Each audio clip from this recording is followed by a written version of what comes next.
Greetings, you mausoleum harpies. I hope you're doing well. My name is Graham, and welcome to the Crack-a-Pack here on LRRMTG. Please consider subscribing to our channel.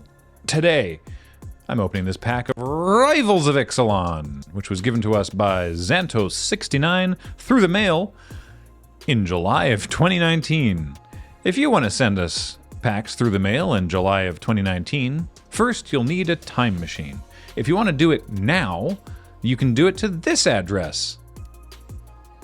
It's a lot easier because you don't need to travel through time to do it. Great joke. Let's get into it.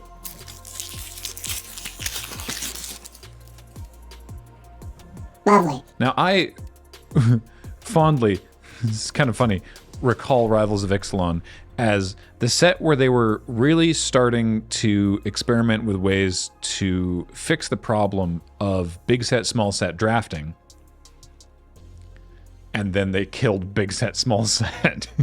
So this is the one where, if you recall this is where the Colossal Dreadmaw joke started, because Colossal Dreadmaw was in Ixalan, and then it was reprinted in Rivals of Ixalan. Now, normally that didn't happen, doing reprints from the big set in the small set, but they were trying to create more consistency in the draft environment, which is why Sailor of Means was in both, which was a linchpin limited card. Also, the Conquistador that searches for other Conquistadors of the same name would have been terrible if it was only in the one set of the two, so they put that in. There was a bunch of cards that they did that with, and they were like, yeah, we think that this will really help. And then a different department went, cool story, but also, it's irrelevant now. So, I don't know. I think trivia is neat. Raptor Companion is our first card. It's 1 and a white for a 3/1. Great. This blade is a dinosaur. Interesting lens on this image. The foot is real close to the camera. I don't know how I feel about it. Anyway, Negate. 1 and a blue. Instant. Counter target non-creature spell. As one, nature lifts its voice to tell you this. No. That's good. There's been a couple counter spells recently, and this is from someone who's written some incredibly silly flavor text. There's been a couple counter spells recently that have leaned into that trope of just counter spell says no.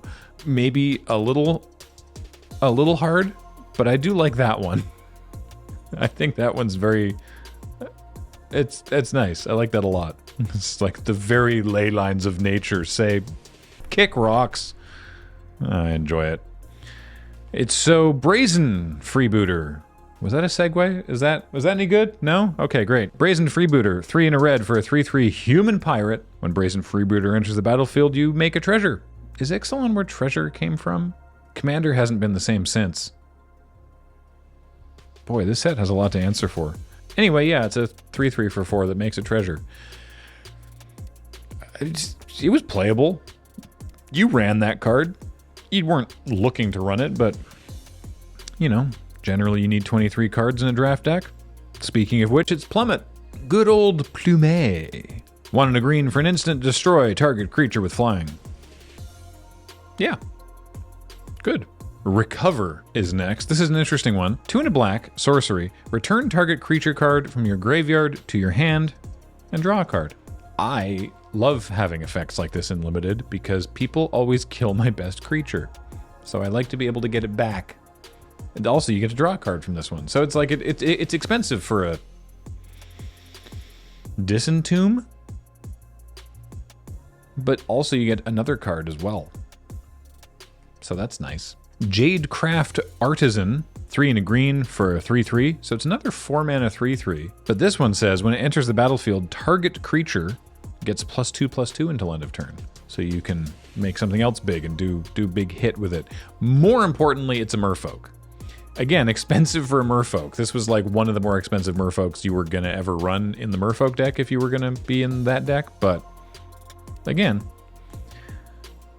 you need a certain number of playables, and sometimes Jadecraft Artisan gets in. Martyr of Dusk, or Doomed Vampire.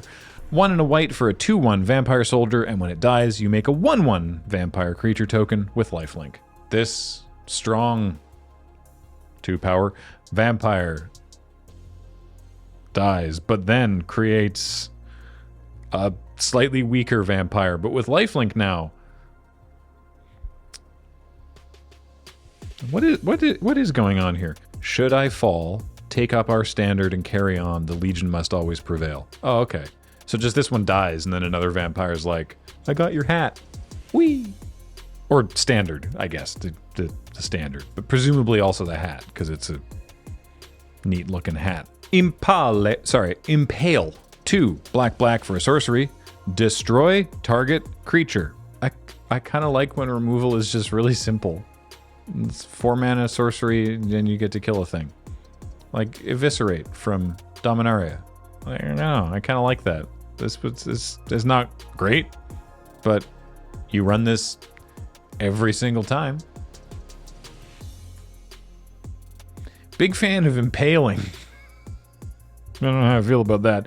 Jade Bearer. So we got the Jadecraft Artisan, but they just make the jade. Someone else is gonna wear it. Bear it.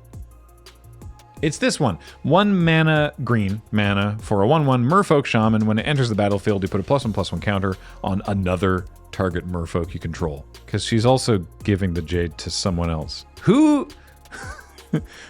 wearing the jade? That person's making the jade. This one's giving it to somebody else. Sisora wore this, who defeated the Tyrant of Azkantan before her Natenna of Vahuna's band. May it bring you their strength. I don't need it. You take this +1/+1 counter. Someone's got to end up with this thing. Maybe it's the Soul of the Rapids. Honestly, this would actually be really good with a +1/+1 counter on it. 3 blue for a 3/2 flyer with hexproof. So annoying. Can't bounce it. There was a mass -2/2. There was Golden Demise, I think.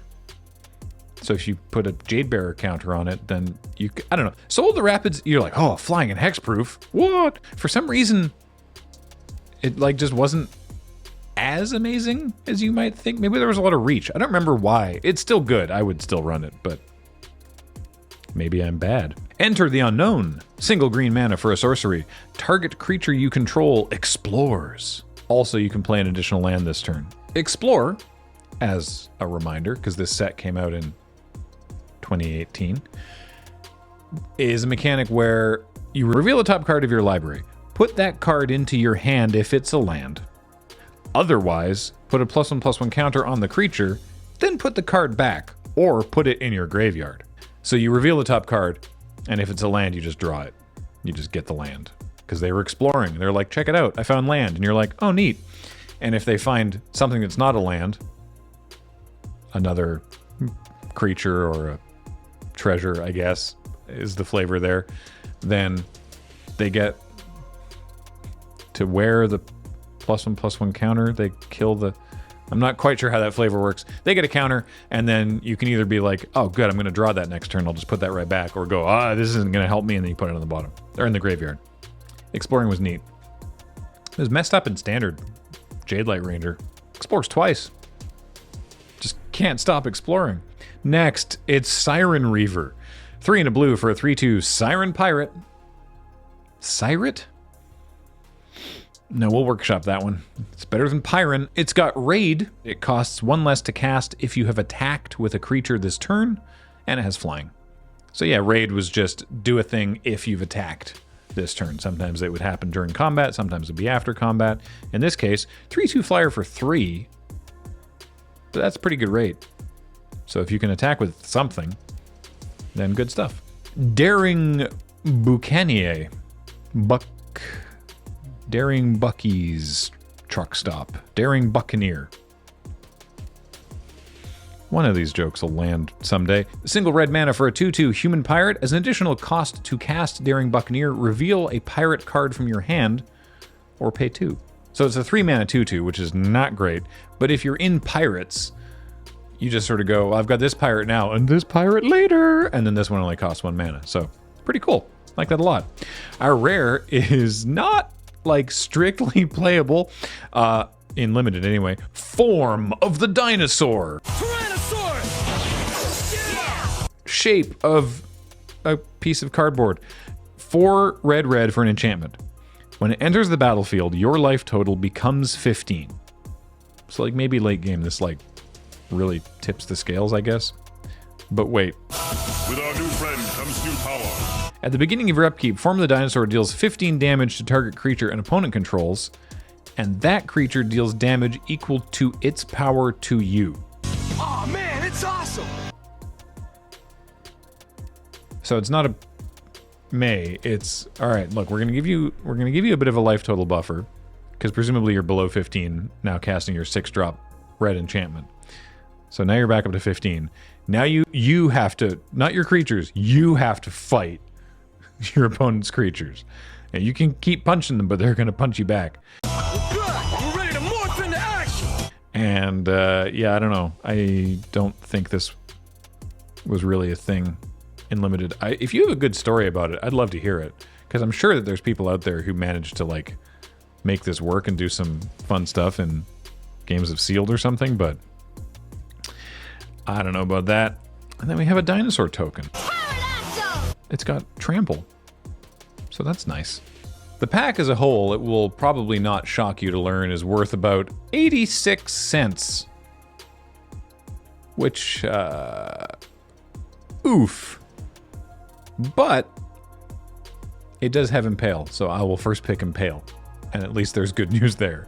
Hey, thank you, Xantos69, for sending us this pack of Rivals of Ixalan. That was fun. I enjoy. I kind of want to draft Ixalan again. I enjoyed it.